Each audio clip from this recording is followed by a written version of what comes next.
यार एक मिनट, मुझे अगर एक इम्पोर्टेंट क्वेश्चन है, उनको ब्रिटेन जाना पड़े, वज़ीर आज़म ने कहा है कि नवाज शरीफ साहब को वापस लाने के लिए अगर उनको खुद बरतानिया जाना पड़े तो वो जाने को तैयार हैं और बोरिस जॉनसन से भी बात करने को तैयार हैं। तो क्या ब्रिटेन गवर्नमेंट उनकी एक्सट्रेडिशन के लिए, उनको वापस लाने के लिए पाकिस्तान से कोऑपरेट नहीं कर रही है? देखिए, एक्सट्रेडिशन तो अभी हमारी उनके साथ इस किस्म का अरेंजमेंट तो नहीं है ना। सवाल ये है जो अंडरस्टैंड करने वाली चीज़ है और जो बरतानिया को समझनी चाहिए कि नवाज शरीफ साहब बाहर तशरीफ़ क्यों ले गए। क्या एक कन्विक्टेड पर्सन पाकिस्तान के कानून के मुताबिक बाहर जा सकता था या नहीं जा सकता था? अगर स्पेशल गुंजाइश पैदा की तो किस बुनियाद पर पैदा की गई? ह्यूमैनिटेरियन ग्राउंड पर पैदा की गई, क्योंकि उस वक़्त आपके इल्म में है कि एक बिल्कुल तासुर बन चुका था और मीडिया भी उसको रिपोर्ट कर रहा था कि उनकी ज़िंदगी को ख़तरा है और ज़िंदगी और मौत की कशमकश में है। जब प्लेटलेट्स का जिक्र होता था तो लगता था कि खुदा ना खास्ता कभी कुछ हो सकता है।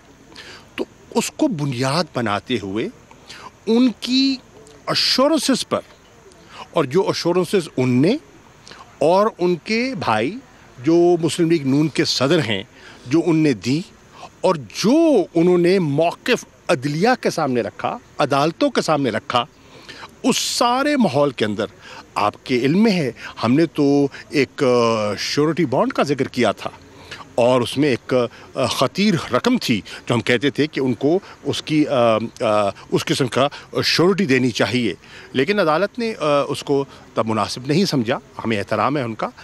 अब सोचने की बात यह है कि जिस बुनियाद पर वो गए, अगर वो बुनियादी नहीं है तो क्या इखलाकी तौर पर, एक तो है ना कानूनी, क्या इखलाकी तौर पर कोई जवाज़ है वहाँ रहने का?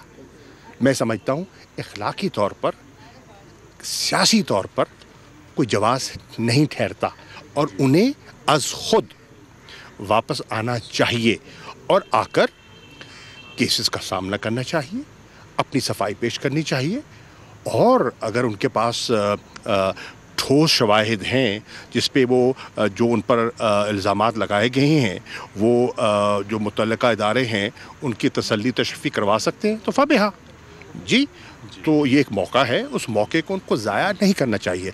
हुकूमत पाकिस्तान ने जब देखा कि वो सेहतयाब हैं और पूरी तरह पॉलिटिकल एक्टिविटीज़ में अपने आप को वो अब पार्टिसिपेट कर रहे हैं, उसमें मुलव्वस कर चुके हैं, बयानात दे रहे हैं, तकारीर फरमा रहे हैं, तो उसको बुनियाद बनाते हुए हमने बरतानिया से ये दरख्वास्त की है कि वो अपने कानून को सामने रखते हुए उन्हें कार्रवाई करनी चाहिए और वज़ीर आज़म का जो मौक़िफ़ है उस पर वज़न है।